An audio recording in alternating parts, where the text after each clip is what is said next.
প্রথম কথা হচ্ছে যে আপনি আগে যে কথাটা বললেন যে আমরা কতটুকু ক্ষতিগ্রস্ত হচ্ছি হব, তার চাইতে তো আমরা তো ধরেন সেকেন্ডারি লেভেলে ক্ষতিগ্রস্ত হওয়ার শঙ্কা প্রত্যক্ষভাবে, একদম প্রত্যক্ষভাবে অবশ্যই সেই পুরো দেশে যারা আছে পুরো মধ্যপ্রাচ্যে। আরব এলাকাটা, পুরো মধ্যপ্রাচ্যই তো আজকে একটা বিরাট সংকটের মধ্যে সম্মুখীন। কারণ ইরানের উপরে যে অ্যাটাকটা করা হচ্ছে সেটা কিন্তু ওয়াশিংটন বা নিউ ইয়র্ক থেকে করা হচ্ছে না, সেটা তো করা হচ্ছে আপনার আরবের যে ঘাঁটিগুলো আছে সেখান থেকে। এবং ইরানও যখন এটার পাল্টা জবাবটা দিচ্ছে সেটা কিন্তু ওই আরব ভূমিতেই গিয়ে দিচ্ছে। ফলে আমরা দেখছি একই সাথে ইরান যেভাবে ক্ষতিগ্রস্ত, পাশাপাশি একই সাথে আরবের অন্যান্য পাশের যে দেশগুলো এবং সেখান থেকে যৌথ বিবৃতিও দিয়েছে ইতিমধ্যে। কাতার, আরব আমিরাত, তারপরে আপনার মানে সব জায়গাগুলোতেই এই ক্ষতিটা ছড়িয়ে পড়ছে। আপনি যে প্রসঙ্গটা টানলেন যে বাংলাদেশে এর প্রতিবাদে আমাদের বক্তব্য বিবৃতি, জামাতের যে মিছিলের কথা আপনি বললেন, এটা আমি সোশ্যাল মিডিয়াতে দেখেছি।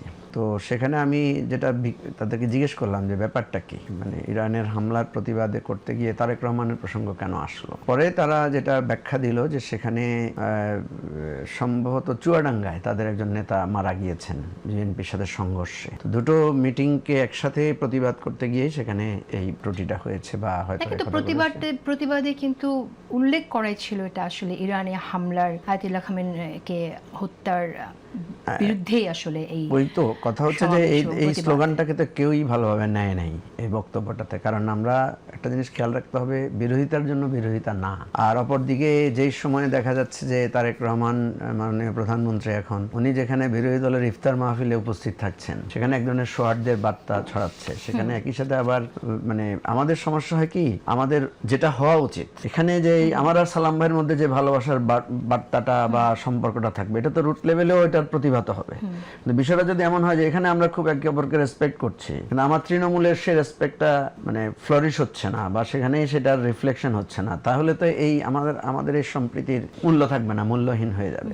সেই জন্য আমার যেটা মনে হয় যে আমরা একে অপরের বিরুদ্ধে স্লোগান দিতে, আমি দেখেছি যে এই আমাদের বিশেষ করে সোশ্যাল মিডিয়াতে, যেটা নিয়ে আমরা খুবই বিরক্ত, খুবই পর্যদস্ত, সোশ্যাল মিডিয়াতে দেখা যায় এক একজন এক এক নেতাকে মানে হেয় প্রতিপন্ন করে বক্তব্য দেওয়ার এক ধরনের প্রবণতা আছে। অথচ দেখেন আপনার একটা ইসলামেরও একটা নীতি আছে, সেটা হচ্ছে আল্লাহ রাসূল সাল্লাল্লাহু আলাইহি ওয়াসাল্লামের একটা ঐতিহাসিক বাণী আছে যে উনি ওনার ফলোয়ারদেরকে, ওনার কম্পেনিয়নদেরকে বলেছেন যে তোমরা ওদের যেই ভগবান বা ওদের যে খোদা বা ওদের যে মূর্তিগুলো আছে ওদেরকে তোমরা গালি দিও না। তো তারা বলছে কেন? বলছে যদি ওদেরকে গালি দাও তাহলে ওরা আমাদেরকেও গালি দেয়, আমাদের খোদাকেও কি করবে?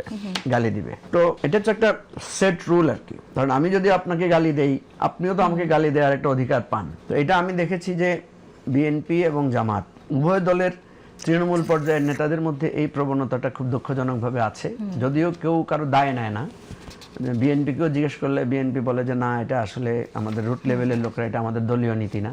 জামাতকেও জিজ্ঞেস করলে জামাতের লোকরা বলে যে এটা আসলে আমাদের কোনো দলীয় নেতারা করছে না, এটা আমাদের মানে যারা করছে এরা আমাদের দলের না, ইত্যাদি ইত্যাদি বিষয় থাকে। কিন্তু বাস্তবে অবশ্যই দলকে দায় নিতে হবে। ঠিক আছে, এখন ধরেন আপনি যদি তারেক রহমানকে হেয় করে কথা বলেন, তাহলে বিএনপির লোকরাও ডক্টর শফিকুর রহমানকে হেয় করে কথা বলবে। তাহলে তো এটা মানে একটা মনে হয় যেন একটা অধিকার তৈরি